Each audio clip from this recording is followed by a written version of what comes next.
चोर अगर एक साथ एकजुट हो जाए तो पुलिस को आसानी रहती है, और वो घरों में बिखर जाएं तो तकलीफ होती है। तो इनकी एकजुटता का कोई अर्थ नहीं है। भेड़ें दो रास्ते नहीं जानती, एक ही रास्ते पर चलती हैं, भले वो कुएं में चला जाए। जितने एकजुट होंगे उतना ही नुकसान है।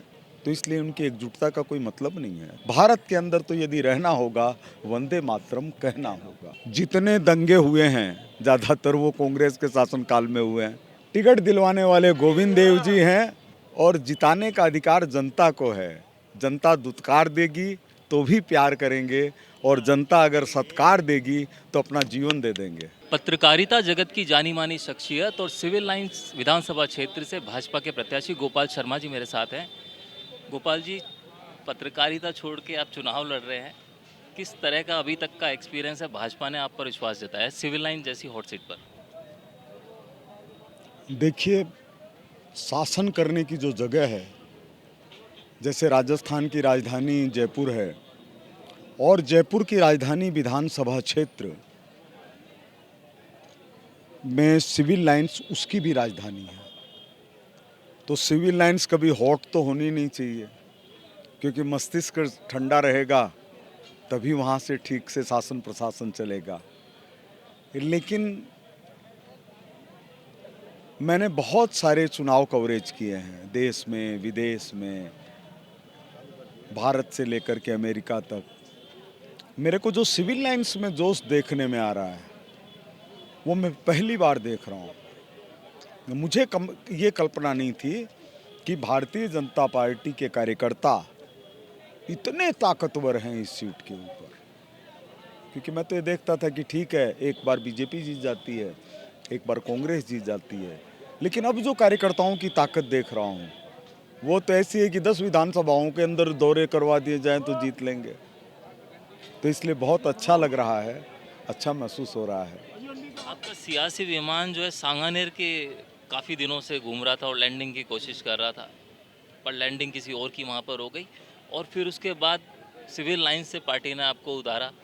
तो किस तरह से देखते हैं कि काफ़ी तैयारी वहाँ आपने पहले से शुरू कर दी थी और यहाँ आके आपको एक लगा हो कि मेरे को मुझे कहा गया था सिविल लाइन से तैयारी करने के लिए। मैंने सांगानेर शब्द मेरे दिमाग में नहीं आया था, लेकिन कई चीज़ें प्रभु की इच्छा पर होती हैं। सांगा बाबा का आदेश हुआ, और केवल आदेश ही इस रूप में नहीं, बल्कि सचमुच उन्होंने ये आदेश दिया कि चुनाव लड़ना है लेकिन सांगानेर से नहीं। तो मैं ये सोचता हूँ कि गोविंद देव जी ने अपने नज़दीक बुला लिया थोड़ा सा ज़्यादा, तो ये प्रभु की कृपा है। और मोदी जी जैसे महान नेतृत्व के साक्षी होकर उनके अंदर में काम करने का मौका मिलेगा, राजस्थान के नेताओं के अंडर में काम करने का मौका मिलेगा। लेकिन उन सब का उद्देश्य है कि सबसे बड़ी शक्ति जनता की है, और मैं कोई नेता नहीं हूँ, मैं जनता का आदमी हूँ। मेरे को आप सड़क का भी कह सकते हैं, मेरे को आप किसी भी तरह का कर सकते हैं, लेकिन मेरे दिमाग में सिर्फ ये है कि जनता की शक्ति इतनी होनी चाहिए कि चाहे कोई भी शासन रहे, लेकिन उसमें जनता सर्वोच्च रहनी चाहिए। वैसे प्रमुख 5 मुद्दों की बात करूं तो आपके विधानसभा क्षेत्र के प्रमुख 5 मुद्दे ऐसे कौन से हैं जो आप विधायक बनते हैं तो सबसे पहले प्रमुखता से उनको उठाएंगे और पूरा करेंगे? देखिए, चूँकि कानून की बहुत बड़ी भूमिका रहती है, कोर्टों की बड़ी भूमिका रहती है, इसलिए मेन मुद्दा तो भ्रष्टाचार बनाम ईमानदारी है। लेकिन हो सकता है जमानत वगैरह लेकर के बचने में कुछ समय सफल हो जाएं, तो मैं ये नहीं कह सकता कि उसको पहला मुद्दा बना पाएंगे, लेकिन फिर भी भ्रष्टाचार बनाम ईमानदारी का मुद्दा प्रमुख रहेगा। अराजकता बनाम शासन व्यवस्था का मुद्दा प्रमुख रहेगा।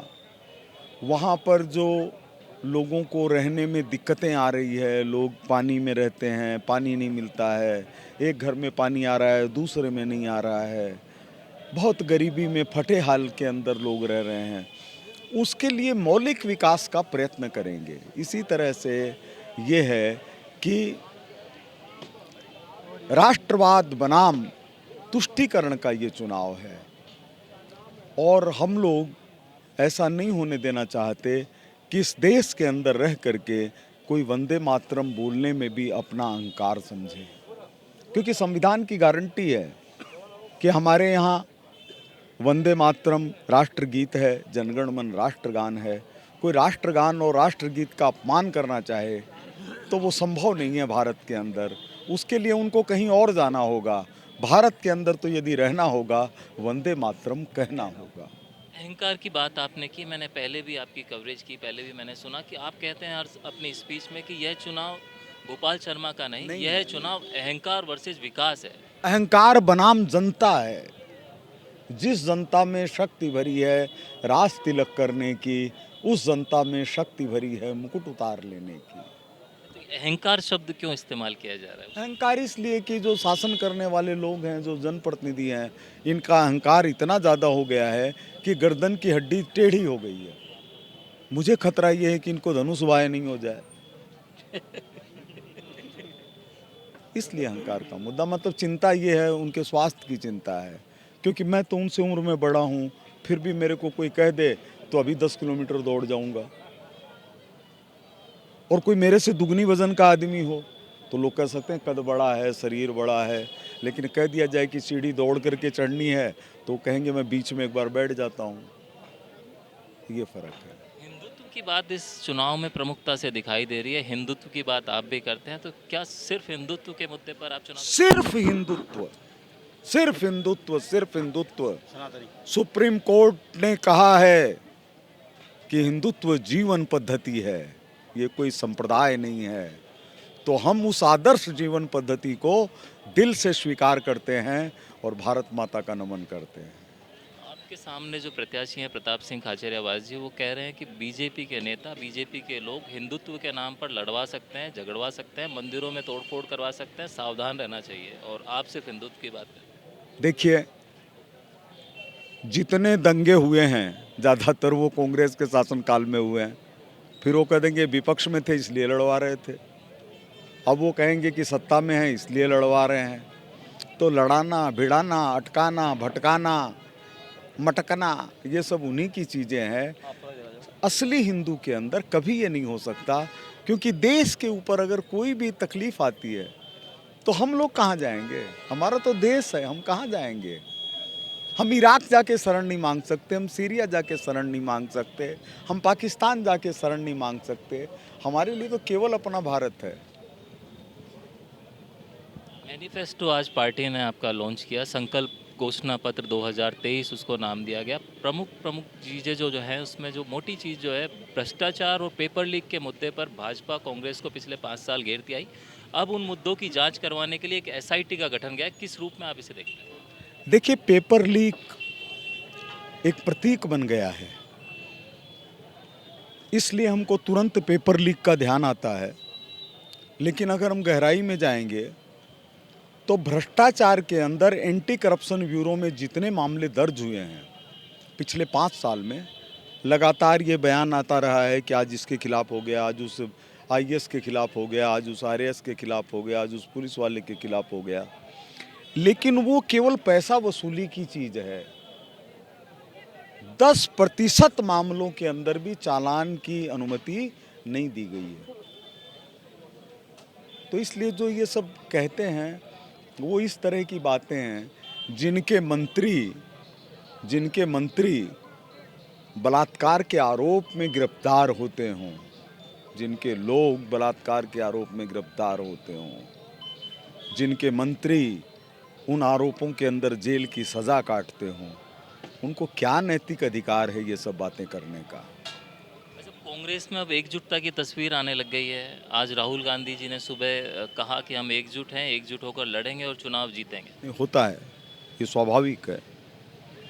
भेड़ें 2 रास्ते नहीं जानती, एक ही रास्ते पर चलती है, भले वो कुएं में चला जाए। जितने एकजुट होंगे उतना ही नुकसान है। तो इसलिए उनकी एकजुटता का कोई मतलब नहीं है। चोर अगर एक साथ एकजुट हो जाए तो पुलिस को आसानी रहती है, और वो घरों में बिखर जाएं तो तकलीफ होती है। तो इनकी एकजुटता का कोई अर्थ नहीं है। देश के लिए एकजुट हैं क्या? ये कांग्रेस के लिए एकजुट हो रहे हैं। और कांग्रेस के नेता कौन है जो जमानत पर घूम रहे हैं? मतलब इनको राष्ट्रीय अध्यक्ष ऐसा खोजना पड़ा जो जमानत पर नहीं घूम रहा हो, और वो जमानत पर नहीं घूम रहा है तो कब क्या बोल जाता है पता ही नहीं। अब मैंने आज ही देखा किसी अखबार के अंदर कि ये था कि हम 156 सीटें आ रही हैं। याददाश्त इतनी कमज़ोर हो गई है। 10 साल पहले, 15 साल पहले 156 सीटें थी, तो वो अगले चुनाव में 56 रह गई, 100 कम हो गई। तो इनको ये लगता है कि 156 सीटें लानी हैं।